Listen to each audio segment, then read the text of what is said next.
Alrighty, so on the eve of the first MLS regular season game of 2024 between Inter Miami versus Real Salt Lake, we had two Concacaf Champions Cup game involving MLS team. And by the way, tomorrow we're gonna get two more Concacaf Champions League games involving MLS teams, and that one of them is going to be overlapping between the first regular season game of 2024 and the MLS season between Inter Miami versus RSL. So yeah, so much for MLS trying to basically make Inter Miami versus RSL its showcase game and the one that everybody, of course, will keep an eye on. I mean, I'm pretty sure there's going to be a lot of people will keep an eye on that game as well, but it'll also be the first time for me to kind of have to do double duty, basically watch two games at once, which is a perfect preparation of what I'm going to have to deal with this weekend. And it's just kind of almost like I am feeling MLS is truly back with the way that I have to watch four games at once and try to watch as much MLS soccer as possible during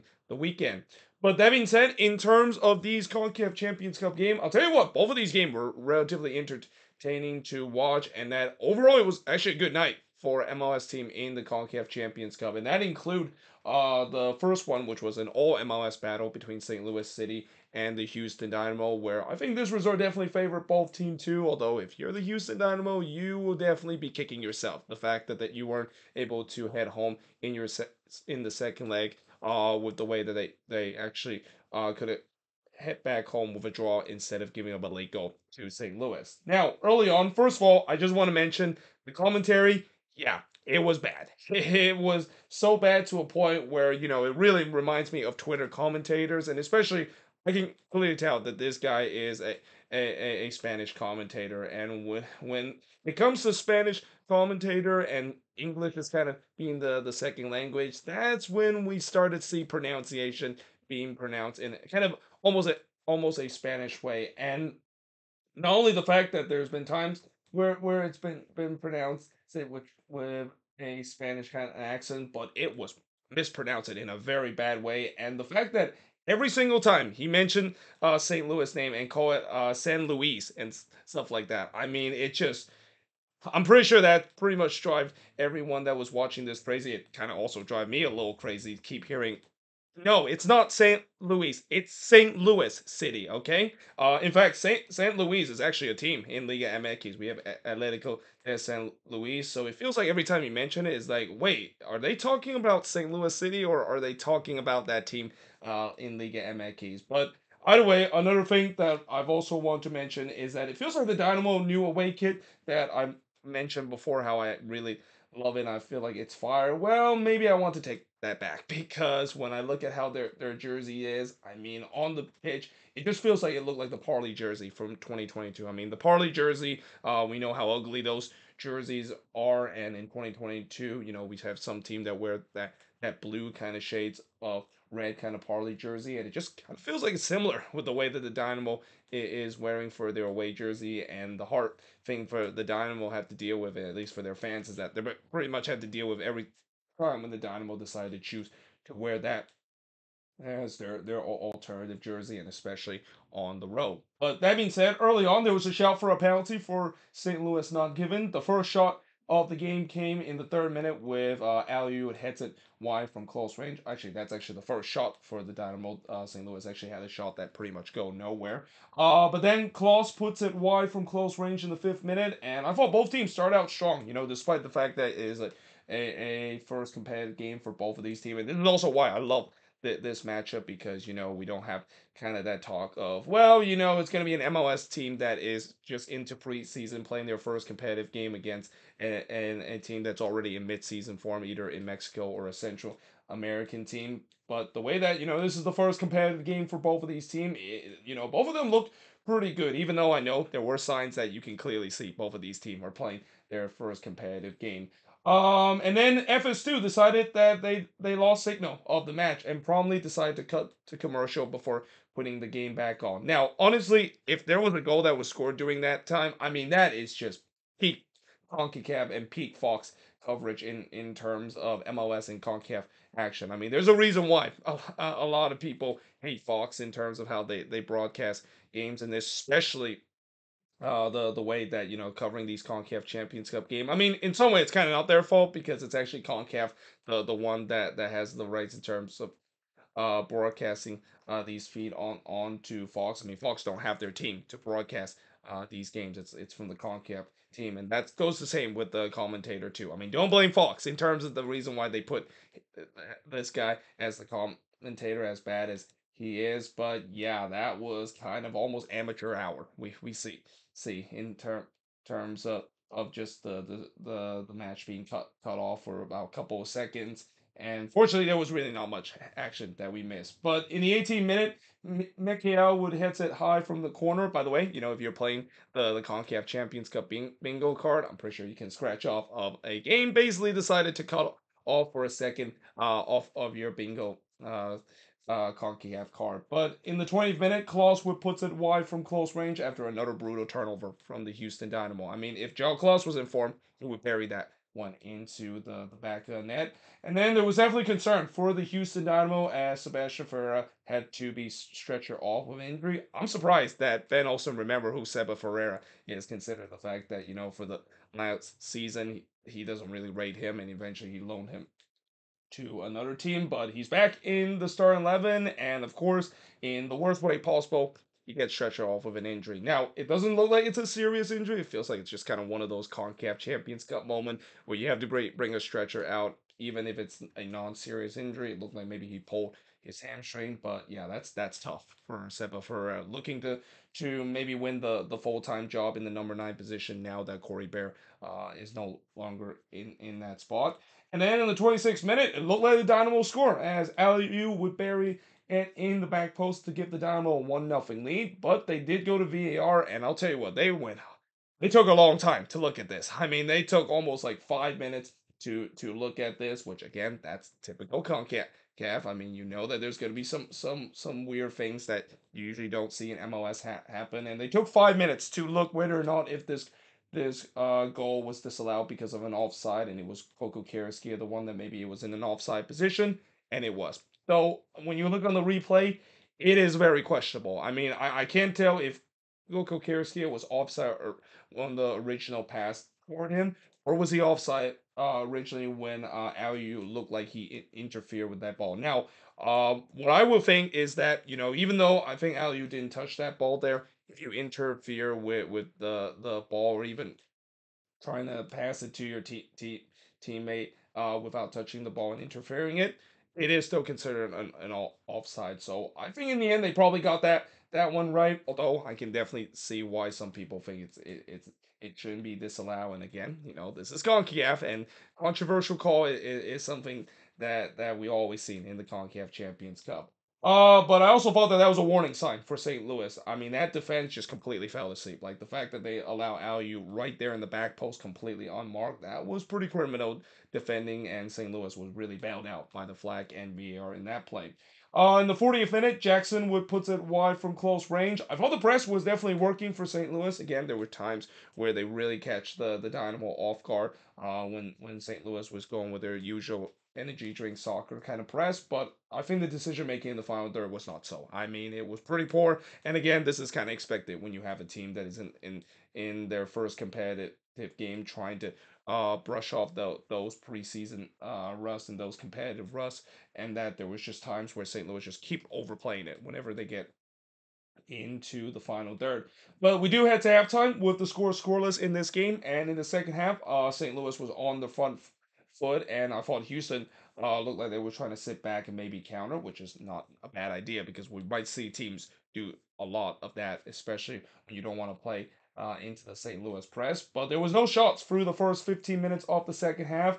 Though in the 60th minute, Clark would deny Adeniran from close range, and then he denied Vasilev there in the 62nd minute, but it recycled or the play recycle for St. Louis, and Klaus had a chance in the back post, but he was absolutely robbed by Steve Clark. I mean, this is where you started to see the vintage Steve Clark just standing on his heads here as St. Louis was pressing for the opener. But unfortunately, Steve Clark can only stand his heads for so long before he did concede a goal. And it's actually former Dynamo defender Tim Parker scoring against his former team from Vasilev to give St. Louis a 1-0 lead. It was a beautiful delivery there from Indiana Vasiliev, which at first I thought that was Leuven that was the one that delivered the ball, but it was actually Vasiliev, the one that delivered a perfect ball to Tim Parker. You know Tim Parker is very dangerous in the air, and he slots that one home to give St. Louis a 1-0 lead.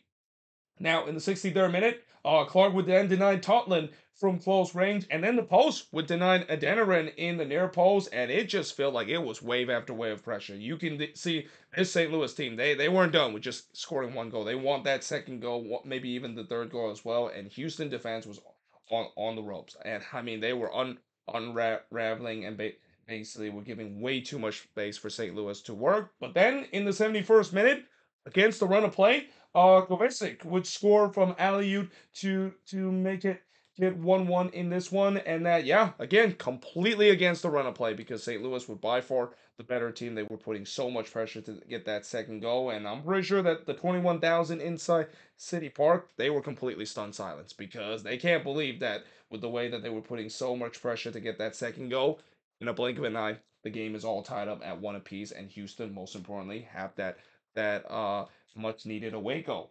But as the time winds down, it feels like that's exactly what they were playing for. It feels like they were looking to sit back and hold on to that 1-1 draw. Now, as I'll say many times before, and even as the regular season approach, one of the things you don't want to do, especially on the road, is just kind of bunker and hope that you can hold on to a draw because we've seen it so many times last season that does not work whatsoever. And guess what? It didn't work in this game for Houston as well. Though there was a shout for a handball for St. Louis not given, and then the post would deny Adeniran again for the second time. I mean, at this point, I am being real. Houston must be kissing the post because the post saved them twice in this one, but Adeniran must be kicking the post. To that point, he was absolutely snake bitten up to this point. But then in the 90th minute, and literally just came on 4 minutes into this game, and signed by St. Louis just a couple of days ago, and a guy that got picked up in the Super Draft.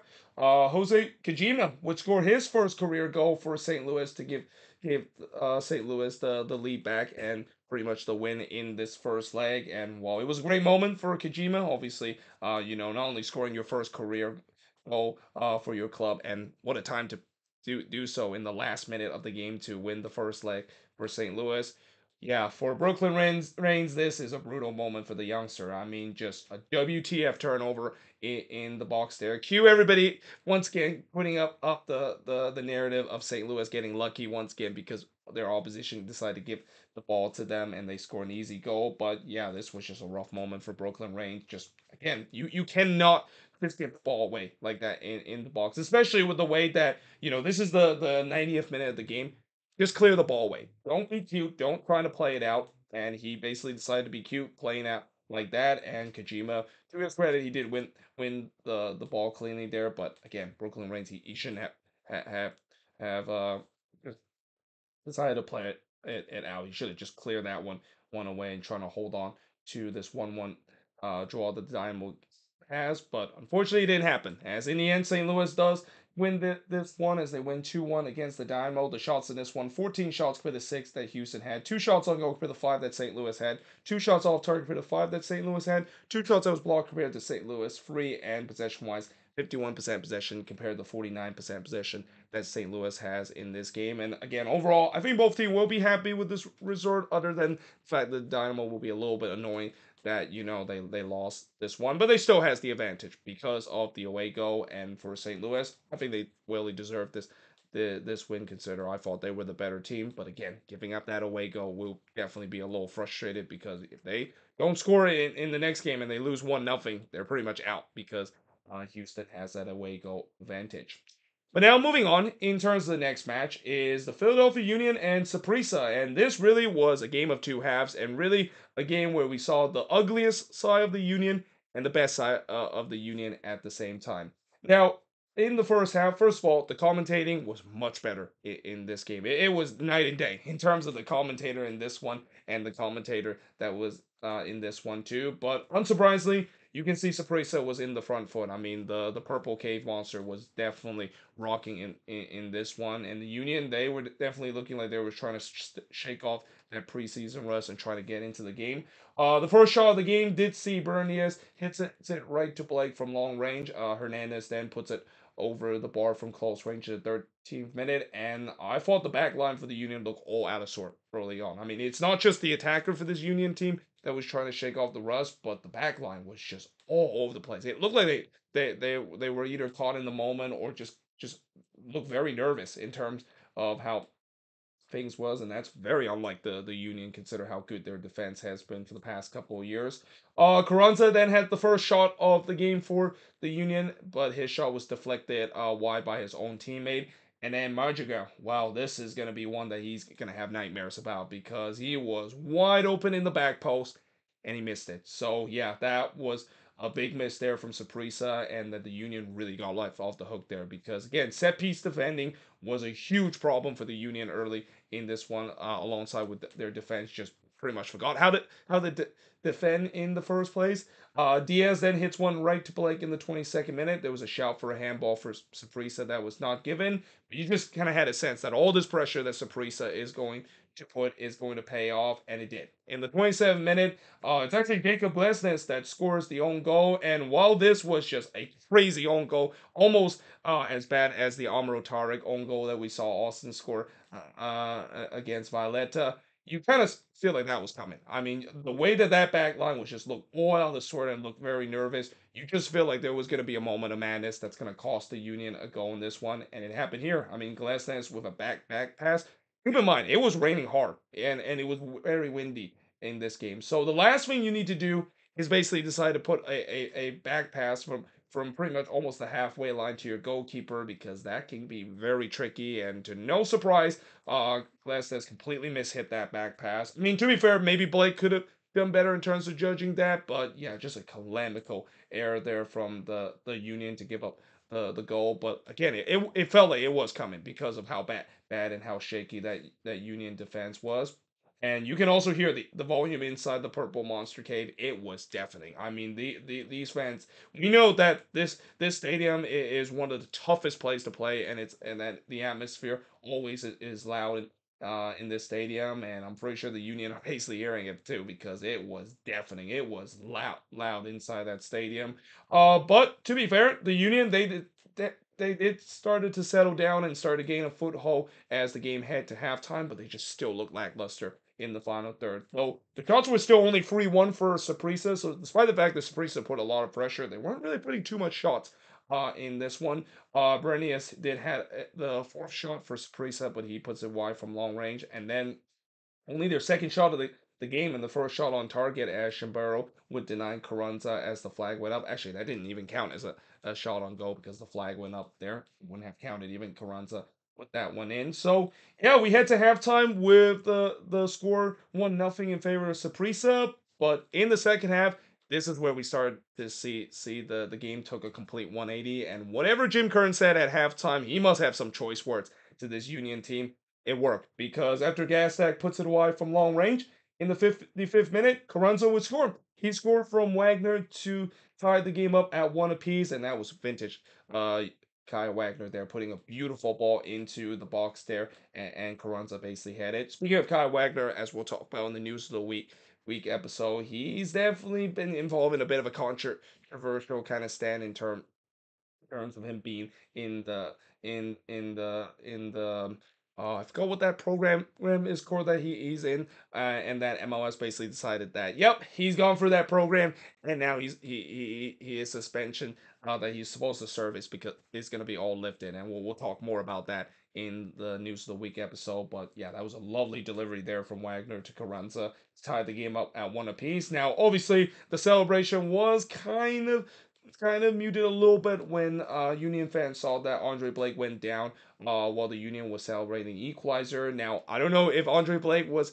definitely trying to go full Concacaf here and decided to pull in the whole shithousery thing, because there's one thing we know about the Concacaf Champions Cup. Shithousery is definitely a mandatory thing, and we definitely saw a lot of this too. I think there was even one moment where one of the Saprissa player literally just went down and hold down his face despite he didn't get touched by any Union player. I mean, that is just classic CONCACAF kind of shithousery that we see. But yeah, the good news is Blake was able to continue in this one, though he didn't really take any goal kick for the rest of the game. Bernius then puts it high from long range before Jose Martinez would puts it wide from long range in the 61st minute. And it looked like the Union had found their form because they were playing much better in the second half. It feels like this is the Philadelphia Union and the Jim Curran team that we know of, and they were maybe looking to try to get the lead.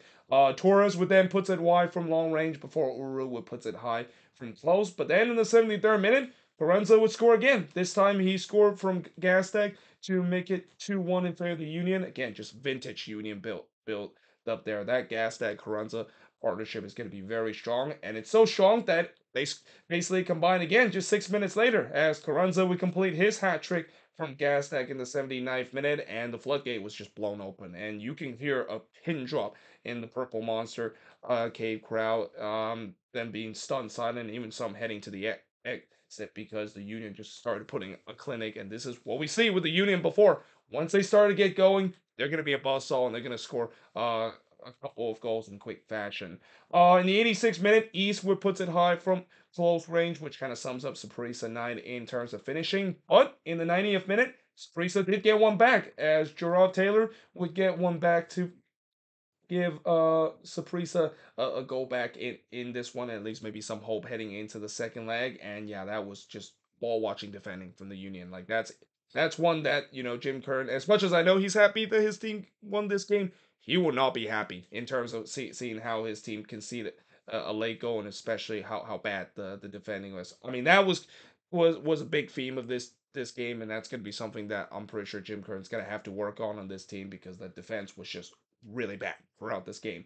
In the third minute of stoppage time, Torres would puts it high from long range, and you can clearly see momentum was with Saprissa. Like the Purple Monster Cave crowd, they were alive again. They were definitely chanting, and the Union was just begging for the final whistle to be blown. Unfortunately for them, the final whistle was blown, though it was kind of in a bit of a controversial way because Saprissa had a throw in deep in Union territory, and usually when that happens, the referee let them go maybe one more attack. But no, referee blows for the full-time whistle. Obviously, as a Saprissa player, we're not happy about that, and rightfully so. I mean, I don't think I would be happy seeing the referee blown for the full-time whistle when you're about to take a throw-in deep in opponent territory. But yeah, in the end, the Union, they turn around in this one, especially in the second half, to take a 3-2 win against Saprissa, as the shots in this one, 16 shots committed, 9 that the Union has, 3 shots on goal committed, 4 that Saprissa had, 9 shots off target committed, 4 that the Union has, 3 shots on block committed, 1 that Union has, and possession-wise, 53% possession compared to 47% possession the Union has in this game. And if the Union can clean up their defensive mess, I think they should be able to easily move on into the round of 16 and once again beat Saprissa in the first round of a Concacaf Champion Cup match.